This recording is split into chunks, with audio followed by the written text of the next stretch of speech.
Ian. Say it again. Ian. Where are you from? Pennsylvania. Yeah. How old are you? 24. Yeah. How you end up in New York? Well, I knew that when I was still in Pennsylvania, I wasn't homeless yet, but I wasn't, there came a time where I wasn't going to have anywhere to go.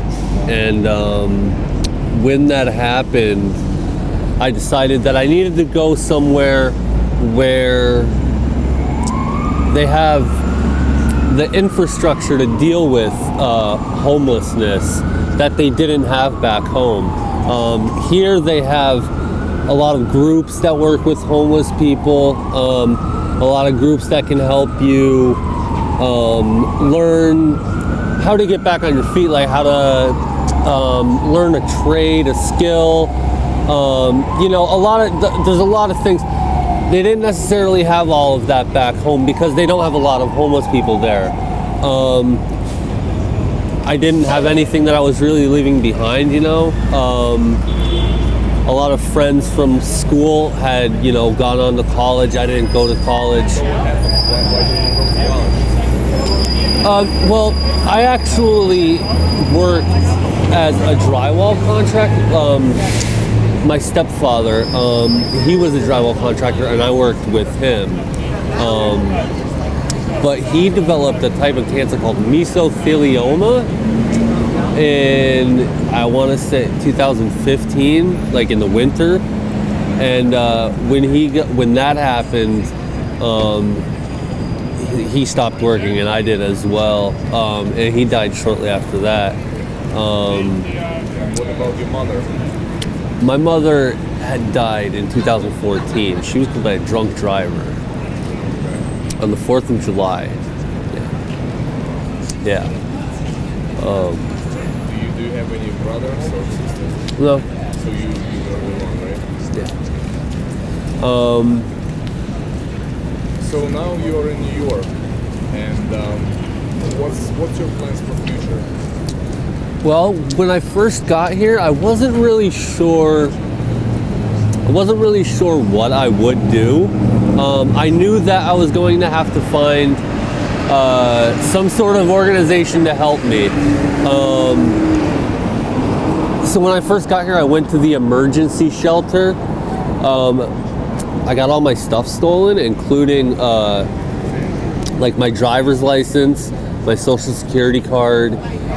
So I didn't have any identification just within days, of me being here. So once I lost that, it became a little bit more difficult to take advantage of some of the services that might be available to most people, Are you a U.S. citizen? Yes.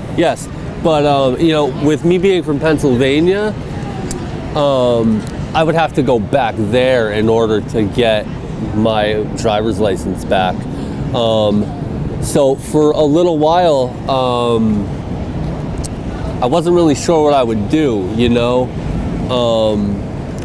and then actually just recently,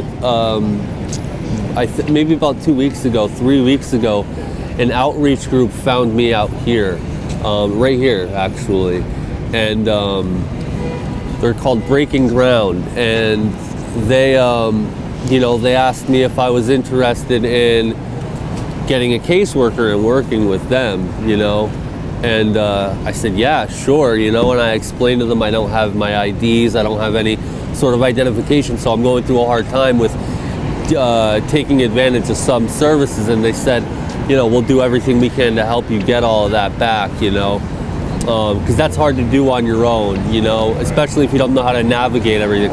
So I got a caseworker, and now, excuse me, we sent away for my birth certificate a couple days ago, and we're also gonna try and order my identification online. If that doesn't work, they're gonna set something up so that we can go back to Pennsylvania and get it there. Like they'll drive me there and go with me. So once you get your papers, what's the next step? Well, they're also going to provide, like every day they look in the, what they call safe havens, where it's, you get a room with one other person and you share a bathroom with like maybe 10 people and a common area. So, you know, any day, you know, my caseworker could come up to me and say, we found the room for you. And that's what's called transitional housing. Where do you live now? Outside now. I sleep outside. When it's cold, where do you go? If it's cold, I go somewhere like where it's 24 hours, like McDonald's, Dunkin' Donuts, or a deli. And I'll just use the money that I get throughout the day to continue to buy things so they don't kick me out. I don't have a lot of some people have like a lot of bags and stuff and they don't necessarily like that. So I try to keep it to a minimum so that I don't bother them too much. And I buy the things. Maybe I'll have to go to like 2 or 3 different places throughout the night, you know, and I'll just kind of read and make it look like I'm reading and doze off, you know. For the most part, I'll get away with that. Now that it's warmer, I'll sleep outside until I get the room, you know. Let me ask you this. What's your relationship with police? Once the police see you, what do they do? Do they question you? Do they kick you out of the subway? Like, what's your attitude towards police? In Pennsylvania, it wasn't very good. But here it's actually been very good. I had heard that there are some people that have a lot of problems with them. I haven't necessarily. I'm approached by them a few times a week. What do they say? The first thing they'll do is they'll ask me if I need any help, if I need to go to a hospital or if I need to go to a shelter or anything like that. And I don't, so I tell them that. And then they'll just ask, you know, if everything's okay, if they could just have my name and my date of birth. Just, I guess they like to keep track of who is in the neighborhood, you know, and they've been very, very nice. Do you have any criminal records on you? No. You're clean, right? Right, yeah, I guess, you know, I guess that might be part of why, you know, they're nice. You know, I guess maybe if I had a criminal record, then they wouldn't be so nice. It's hard to say. A lot of times other people that are in a situation like me, you know, they may be like drunk or something too. So I guess that might have something to do with other people having negative interactions with the police, you know. I haven't had any of that though, personally. Do you have a cell phone on you? I have a cell phone, but I don't have service on it. So what I do, like, in order to like check my email, because I will apply for like if I go on the website Craigslist and I look if anybody needs like help moving or cleaning or anything like that, and I'll respond. And if I get the email back, you know, it's worked a couple of times where I've been able to do it, but since I constantly would have to like go somewhere where they have a Wi-Fi connection and check, a lot of times they might email me back, but I don't respond in time, so they move to someone else. But you know, I do have a phone, but I just don't have service on it. Right. Let me ask you this: where do you get your food from?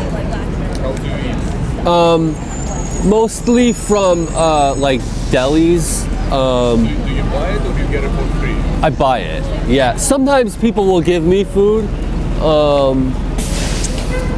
but I try to eat. I try to eat pretty healthy because I don't get very good rest, and I noticed very quickly that if I'm not getting very good rest and I'm not eating very well, I'll feel very bad. You know, I'll be very tired. I'll just feel sick. So I try to eat very good and regularly. Excuse me. So that's why I like to have enough to be able to buy my own food. So you've never been hungry once you got on the street, right?